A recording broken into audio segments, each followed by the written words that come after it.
Hello guys, मैं Shubham unique geography coaching centre Hisar से। आज हम डिस्कस कर रहे हैं हमारा सीरीज का एक और टॉपिक जो कि रहेगा जियोमॉर्फोलॉजी से। और आज का जो टॉपिक रहने वाला है हमारा ये रहेगा आइसोस्टेसी। आइसोस्टेसी एक ऐसा टॉपिक है जो हमारे कोई भी exam net JRF RPSC HPSC estate CTET जो भी एग्ज़ाम आता है ज्योग्राफी के कम्पिटिटिव एग्ज़ाम से, वहाँ से आपको एक क्वेश्चन देखने को मिलता ही मिलता है। और इस कंसेप्ट से बहुत ज़्यादा चीज़ें भी नहीं हैं। 4-5 विद्वान आएंगे, उनके अलग अलग मत हैं आइसोस्टेसी के बारे में। कुछ एक उनके इक्विलिब्रियम टाइप के कुछ कंसेप्ट्स हैं, उनको हम डिस्कस करेंगे आज। तो लगभग 15 या 20 मिनट में हम इस टॉपिक को वाइंड अप कर देंगे। और इसमें से आपको जो क्वेश्चन है वो 101% आपको देखने को मिल जाएगा जो भी एग्ज़ाम आप देने जाओगे उसके अंदर। तो बात करते हैं आज के टॉपिक से हमारी आइसोस्टेसी। आइसोस्टेसी होती क्या है पहले आपको ये पता होने चाहिए। इसके बारे में सबसे पहले वैसे विद्वान एरी और प्रोट के विचार हैं वो देखने को मिल जाते हैं काफ़ी पुराने टाइम में। लगभग 1800 के दशक में ही इन्होंने ये 1830 और 40 के दशक में ही कहीं ना कहीं ये कंसेप्ट है ये इन्होंने दे दिया था। बट जो प्रॉपर एक थ्योरी देने का काम किया है आइसोस्टेसी का, वो थ्योरी डटन के नाम से आपको देखने को मिलती है। तो isostasy word firstly used by Dutton 1889 के अंदर। तो ये प्रॉपर जो एक थ्योरी आई थी वो डटन की आई थी, बट उसके पहले कुछ विद्वान हैं वो अपने अपने विचार है वो दे चुके थे। जैसे प्रोट का विचार है वो 1859 में आ चुका था, और ऐसे ही आपका एरी का है वो 19वीं सदी के आसपास देखने को मिल जाता है। तो ये कुछ एक विद्वान हैं, जैसे मेन तो इसमें एरी और प्रोट ही रहने वाले हैं, बट कुछ विद्वान हैं जैसे हैफोर्ड है, बोवी है, जोली है, आर्थर होम्स है, ये भी अपने विचार इसके बीच में रखेंगे। बट कुछ समर्थक आएंगे वो एरी के आएंगे, कुछ समर्थक आएंगे वो प्रोट के आएंगे। तो बात करते हैं हम आज के टॉपिक की। जो आइसोस्टेसी वर्ड है ये किस चीज़ को डिफाइन करता है। अकॉर्डिंग टू डटन, आइसोस्टेसी क्या है कि जो अर्थ के अंदर एक इक्विलिब्रियम बना हुआ है, एक बैलेंस बना हुआ है। क्योंकि डिफरेंट जो अर्थ सरफेस के ऊपर आपको डिफरेंट टाइप की फिजियोग्राफी देखने को मिलती है। कहीं पर आपके प्लेट्यूज हैं, कहीं पर प्लेन्स हैं, कहीं पर आपके माउंटेन्स हैं, बहुत हिली एरिया हैं, किसी एरिया में आपकी ट्रेंचेज भी देखने को मिलती है और कोई वैलीज है। मतलब आपका जो सरफेस है अर्थ का वो अलग अलग टाइप का है।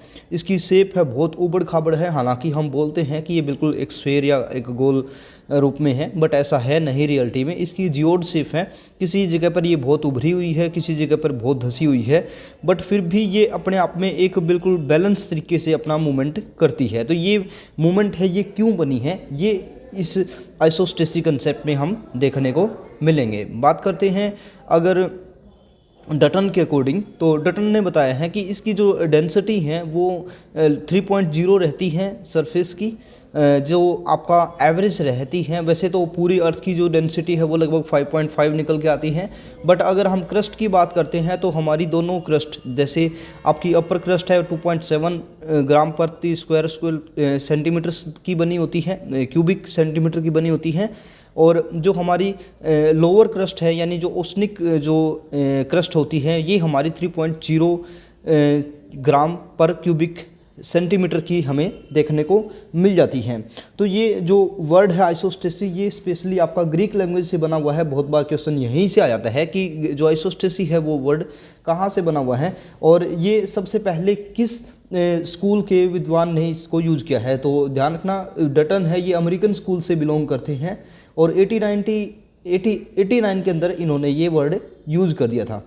और उन्होंने यही बताई थी कि जो अलग अलग सरफेस होने के बावजूद भी कहीं ना कहीं अर्थ है वो अपने आप में एक बिल्कुल बैलेंस बिहेव करती है। तो उसके पीछे कंसेप्ट ये आता है कि जो बहुत ऊपर के हिस्से हैं या बहुत ऊंचे हिस्से हैं उनकी डेंसिटी है वो थोड़ी कम देखने को मिलती है, यानी वो हल्के होते हैं। और जो लोअर जो आपके एरियाज़ है जैसे प्लेट्यूज है या फिर प्लेन्स है उनकी डेंसिटी कंपेरेटिवली थोड़ी सी ज़्यादा आपको देखने को मिलती है। सपोज करो कि आप कोई बॉल बना रहे हैं और उस बॉल को आपने एक जगह पर बहुत ऊंचा करना है और एक जगह पर उसको बहुत नीचा रखना है। मतलब एक हिस्सा है बॉल का वो आपका बहुत ऊपर उठा हुआ है, सींग सा निकला हुआ है, और एक उसके अंदर धसाव है, बट फिर भी उसको अगर आपने बिल्कुल बैलेंस बिहेव करवाना है तो आप क्या बनाओगे कि जो ऊपर उठाया आपने हिस्सा वो बहुत आप लाइट वेट का बनाओगे। हो सकता है वो आप कोई कॉटन का ही बनाओ, और जहाँ पर आपने धसाव फील किया है वहाँ पर उसको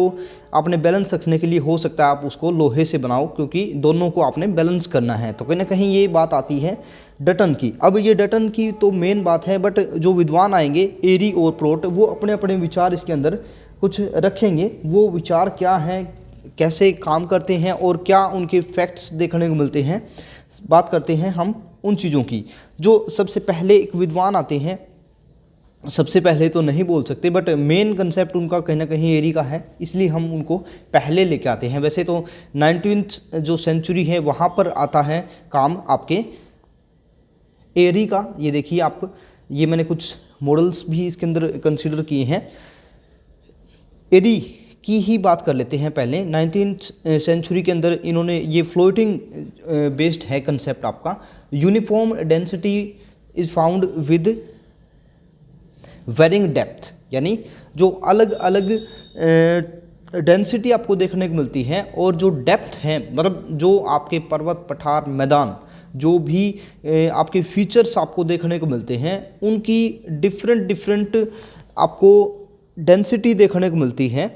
और अकॉर्डिंग टू प्लॉट अगर हम बात करते हैं तो डिफरेंट जो भी फीचर बने हुए हैं उनकी डेंसिटी आपकी अलग अलग होती है, बट उनकी जो डेप्थ है वो सेम देखने को मिलती है। जैसे यहाँ पर आपको थोड़ा सा डिनोट हो रहा है, यहाँ पर आप देख पा रहे होंगे कि ये जो प्रोट का मॉडल है, यहाँ पर आप देख रहे हो तो ये सारी जो सीट्स इन्होंने ली है अलग अलग मेटल्स के, मतलब ये तो एक मॉडल है, अर्थ सरफेस मान रखा है इस पूरे मॉडल को।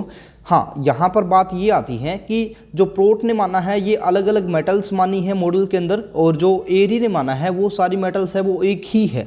तो यहाँ पर एक ही मेटल है तो कहीं ना कहीं उसकी डेंसिटी अलग अलग है, डेंसिटी एक ही है बट वो कहीं ना कहीं डेंसिटी उसकी आपकी जो डेप्थ है वो काफ़ी अंदर तक गई हुई है। मान लो कि यहाँ पर सपोज करो कि एक आर्किमिडीज का एक कंसेप्ट भी आता है यहाँ पर प्लवनशीलता का, उसके अनुसार हालांकि आर्किमिडीज ने वो आइस शीट्स के ऊपर दिया था, बट कहीं ना कहीं एरी और उन विद्वानों ने कहीं इसको यूज करने का काम किया है। तो इन्होंने क्या बताया कि जो चीज़ जितनी ऊंची होगी वो उतनी ही अंदर तक देखने को मिलती है। जो आपका जो क्रस्ट है ये एस्ट्रोनोस्फीयर के ऊपर तैर रहा है, ये हर विद्वान बोलेगा। जो आपका क्रिस्टल जो पार्ट है वो आपका एस्ट्रोनोस्फीयर पर तैर रहा है, और जो कुछ हिस्से हैं उनकी जो जड़ें हैं वो आपके एस्ट्रोनोस्फीयर तक भी कहीं ना कहीं आपको देखने को मिल जाती है। तो ये जो ऊपर का हिस्सा है ये काफ़ी सॉलिड होता है और नीचे का जो हिस्सा है ये आपका एस्ट्रोनोस्फीयर होता है। तो यहाँ पर आप देख रहे हो कि जो हिस्सा बहुत ऊंचा है, मान लो कि मैं ये साइन दिखा रहा हूँ, आप देख पा रहे होंगे, ये जो साइन है यहाँ पर ये ऊंचाई सबसे हाईएस्ट है, तो इसकी डेप्थ देखते हैं ना तो ये भी बहुत ज़्यादा हाई ही है। अगर हम बात करते हैं इससे थोड़े से कम ऊँचे भाग की तो इसकी डेप्थ है थोड़ी कम है। थोड़े और नीचे भाग की बात करते हैं तो डेप्थ भी कहीं ना कहीं कॉन्टिन्यूसली आप देख रहे हो कि ऊंचाई के साथ साथ डेप्थ भी कम होती जा रही है। तो यहाँ पर क्या बात बोलते हैं कि uniform density is found with varying depth, कि आपकी जो डेंसिटी है वो यूनिफॉर्म पाई जाती है अलग अलग डेप्थ के साथ। ये विद्वान कौन है आपके, ये एरी और प्रोट देखने को मिल जाते हैं। नेक्स्ट हम बात करते हैं, नेक्स्ट नहीं एक बार इसी की बात कर लेते हैं एरी की। अब एरी वाला मॉडल है, इसमें आप दो तीन बातें आप ध्यान रख लो। ये जो पार्ट है, ये जो आपकी लाइन लगी हुई है, इस लाइन को ये क्या बोलता है कि ये सबस्ट्रेटम है, इसके नीचे का सबस्ट्रेटम है और इसके ऊपर का क्या है, ये हमारा क्रस्ट है। और ये जो रेड लाइन दिखा रही है ये हमारी जो मोहर डिस्कंटिन्यूटी है वो कहीं ना कहीं देखने को मिल जाती है। मतलब इसके जो नीचे का पार्ट है वो पूरा का पूरा क्या है, हमारा मेंटल पार्ट है, और इसके बीच का है ये एस्ट्रोनोस्फीयर है, और इसके ऊपर का पार्ट है ये हमारा क्या है, ये सॉलिड पार्ट है, ये क्रिस्टल पार्ट है। तो यहाँ पर इन दोनों ही रेंजेस के बीच में आपको ना एक जो रेड जोन देखने को मिल रहा है, इसको जोन ऑफ कंपनसेशन बोलते हैं। जोन ऑफ कंपनसेशन कंपनसेशन कौन सा होता है, जिसमें आपका क्रस्ट और मेंटल वाला पार्ट है वो कहीं ना कहीं एस्ट्रोस्फीयर वाला पार्ट है, मतलब जिस पार्ट में आपकी जितनी भी रूट्स हैं वो वहाँ पर जाके मेल्ट होना स्टार्ट हो जाती हैं। मतलब इससे जोन ऑफ कंपनसेशन है, इससे नीचे कोई भी चीज़ नहीं जा सकती, क्योंकि इसके नीचे जाते ही कहीं ना कहीं वो मेल्ट होना स्टार्ट हो जाएगी। तो यहाँ पर बात आ गई कि ये जो आपका एरी का मॉडल है, पहली बात तो यहाँ पर ये बात बोलते हैं हम कि जितनी भी आपकी मेटल्स होंगी, यानी जितने भी टाइप के जो लैंडफॉर्म्स होंगे, पर्वत पठार मैदान, उनकी जितनी ऊंचाई होगी उतनी ही ज़्यादा रूट्स या उतनी ही ज़्यादा डेप्थ देखने को मिलती है। ये बात आती है एरी की। अब हमने इसको देखना है कि कौन कौन विद्वान ऐसे आएंगे जो एरी को कहीं ना कहीं फेवर उसकी करेंगे। नेक्स्ट विद्वान जो आता है वो है हमारा प्रोट। अब प्रोट वाला जो मॉडल है, अब इसको देखने का काम करेंगे। इसमें हम बोलते हैं कि यूनिफॉर्म डेप्थ है और वेरिंग डेंसिटी है, बट जो एरी का मॉडल था वो क्या था कि varying density with varying depth, sorry same density, मतलब इक्वल डेंसिटी है और वेरिंग डेप्थ देखने को मिल जाती है एरी के मॉडल में। और प्रोट के मॉडल में क्या देखने को मिलता है, uniform depth with varying density.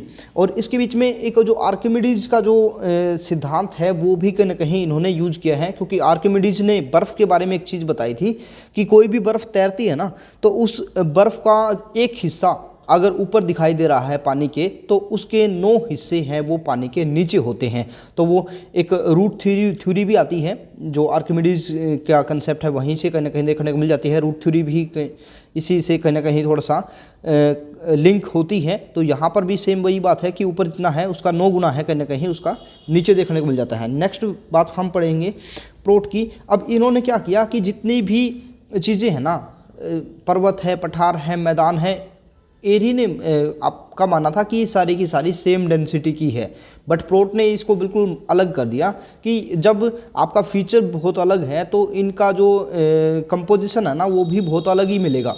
मैदान है मिट्टी के बने हुए हैं, प्लेट्यूज है वो आपका कुछ अलग चीज़ के बने हुए हैं, और माउंटेन्स है वो कुछ अलग चीज़ के बने हुए हैं। तो जो भी डिफरेंट आपकी फिजियोग्राफी है, अगर उनका फिजियोग्राफिक फॉर्म अलग है तो इनका जो कंटेंट है, इनका डेंसिटी है वो भी बहुत अलग अलग ही मिलेगी। इसीलिए प्रोट क्या करते हैं कि यहाँ पर एक टाइप की चीज़ों का यूज़ ना करके वो बहुत सारी अलग अलग मेटल्स का यूज़ करते हैं। तो जो मेटल्स हैं वो जैसे आपका कोई लोहा है, कोई शीशा है, कोई आपका चांदी है, कोई ऐसे मेटल्स है वो यूज करेगा। अब ये क्या पाता है कि जब पारे के एक बेसिन के अंदर इसको डुबाया गया तो कहीं ना कहीं ये सारी की सारी है ना वो अलग अलग लेवल के ऊपर देखने को मिली। मतलब ऊपर है उनका लेवल अलग अलग है, बट जो डेप्थ है ना वो सेम आपको देखने को मिल जाती है। तो ये बात आपकी देखने को मिल जाती है इस चीज़ में, प्रोट वाले कंसेप्ट के अंदर। नेक्स्ट अगर हम बात करते हैं, कुछ विद्वान आते हैं हमारे, जैसे कि हैफोर्ड और बोवी। हैफोर्ड और बोवी भी क्या है कि जो आपके प्रोट हैं, हैफोर्ड और बोवी दोनों ही प्रोट के ये मान सकते हैं कि फॉलोवर्स है। प्रोट ने क्या बात बोली थी कि वो ही कि ऊपर उनकी जो डेंसिटी, ऊपर जो उनकी डेप्थ है वो अलग अलग जगह पर देखने को मिलती है, डेंसिटी भी अलग अलग है, बट उनकी डेप्थ है वो हमेशा आपको एक ही जगह पर देखने को मिलती है। अकॉर्डिंग टू हैफोर्ड एक कंपनसेशन लेवल होता है हमारा वो 100 किलोमीटर से लेकर, और बोवी मतलब हैफोर्ड और बोवी हैं ये दोनों अलग अलग मानते हैं 100 किलोमीटर से लेकर और 112 किलोमीटर के बीच में ये कंपनसेशन लेवल है वो हमारे को देखने को मिल जाता है। और यहाँ पर जाने के बाद क्या है कि आपको जो भी चीज़ें हैं इसके अगर नीचे जाने का कोशिश करती है तो वो मेल्ट हो जाती हैं।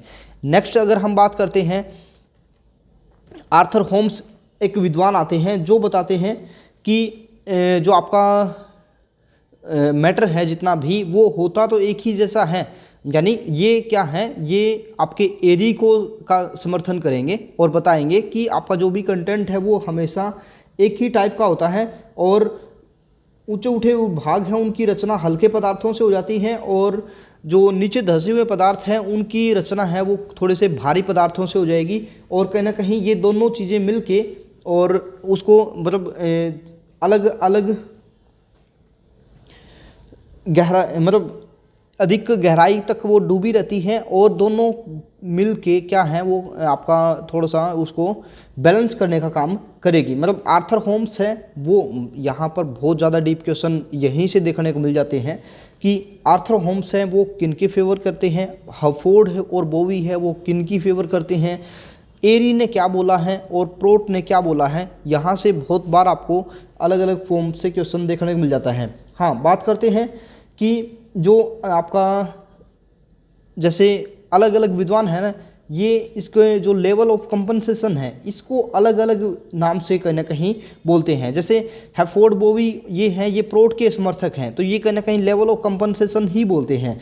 बट आर्थर होम्स है वो एरी का समर्थक है और ये ही जो आपका लेवल ऑफ कंपनसेशन जो जोन था, इसी लेवल को ये आइसोस्टेटिक कंपनसेशन बोलता है कि यहाँ पर जाके जितनी भी चीज़ें हैं वो कहीं ना कहीं आपका सबमर्ज हो जाती हैं इसके अंदर। और ये इस रीजन को क्षतिपूर्ति तल भी बोला है और इसी को कहीं ना कहीं आइसोस्टेटिक कंपनसेशन भी बोलने का भी इन्होंने काम किया है। बट इन्होंने गहराई है वो काफ़ी अलग मानी है। ध्यान रखने की कोशिश करना कि आर्थर होम्स ने जो गहराई मानी है आइसोस्टेटिक कंपनसेशन की या फिर आपका लेवल जो है आपका क्षतिपूर्ति तल है उसकी केवल और केवल 50 किलोमीटर ही इन्होंने मानने का काम किया है। तो बहुत ज़्यादा इसमें आपको डेप्थ तक नहीं देखने को मिलेगा, ये 2-3 चीज़ें ही देखने को मिलती हैं। मैं कुछ एक फोटोग्राफ और दिखाता हूँ आपको जिससे कुछ एक चीज़ें और क्लियर आपको हो जाएगी।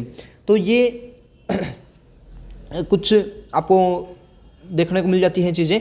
एरी का है ये 1854 का है और प्राट का है ये, हालांकि भाई ये डेट थोड़ी सी ये क्योंकि नेट से उठाया फ़ोटो है इसमें थोड़ी सी अलग दी हुई है आपका।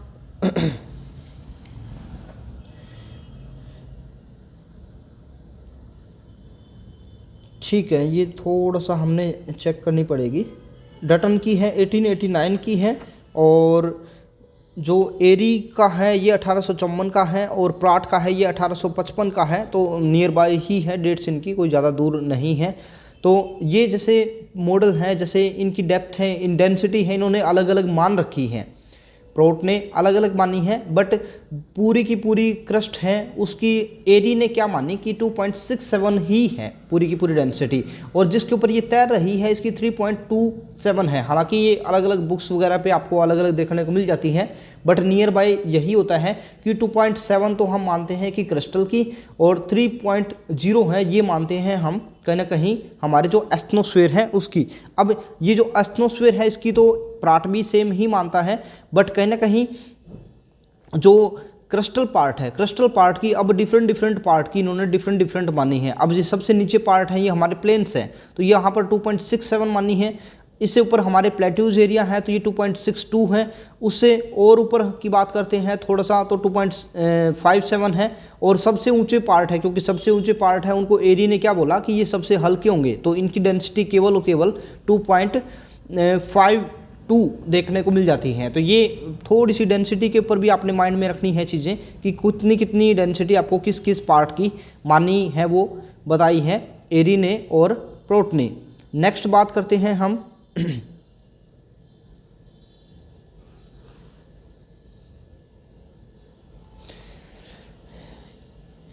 ये जो फ्लेक्चुअल आइसोस्टेसी भी कहीं ना कहीं इसके बारे में बात बोलने का किया है एरी और प्रोट ने। फ्लेक्चुअल आइसोस्टेटिक का मतलब क्या है कि आपका जो नीचे का पोर्शन है ना ये हमेशा बिल्कुल इक्विवेलेंट नहीं रहता। हालांकि ये बात है ना, ये आपका जो हैफोर्ड बोवी आते हैं वो भी बोलने का काम करते हैं। जैसे एक विद्वान और आता है, मैंने उसका डिस्कशन नहीं किया, एक विद्वान आता है जोली।